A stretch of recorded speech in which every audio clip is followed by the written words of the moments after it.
Summer is just about over, and the first day of school will be here before you know it. The National Retail Federation reports that last year, back to school shopping cost more than $860 per household. According to NRF's annual June 2023 survey, 80% of families plan to see higher prices when shopping for the first day of school. Inflation has really been affecting families across the board, and back to school shopping is no exception. You can definitely expect to pay more for your back to school shopping this year than you did last year, and that puts a lot of financial pressure on families. So it's going to be a big challenge this year shopping around and trying to find better deals because across the board, prices are up. By now, you may have already thought of different ways to save, and here are a few more. Shop at home.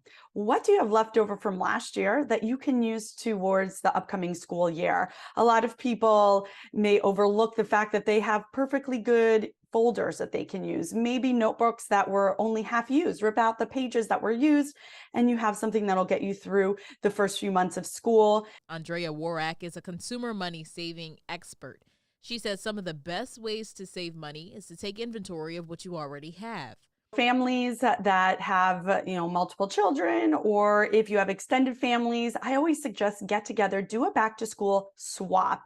Just because something is gently used doesn't mean that's not going to be exciting or new to your child. If you have not started your shopping already, the clock is ticking. For every age, even if you need new products for yourself as an adult for your home office, you want to basically start shopping as soon as you can, really. And that's because in the summertime, we actually see prices dip. We see a big uptick in summer sales. And so that's why you want to be ready to make the purchase as soon as you see the price drop. Once your backpack is full, it's time to think about what's for lunch. Depending on your locality and household income, your student may get lunch for free. If you are required to pay for a lunch, you really have to ask yourself, okay, it may only be $5 or $6, $7, but you could probably make your own lunch for even less.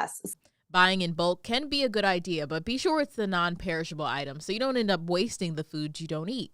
For your little snacks, buy in bulk and then use Ziploc bags to separate individual bags. That's going to be cheaper than buying that box of individual chips or popcorn or crackers, whatever it is. And for that first day outfit.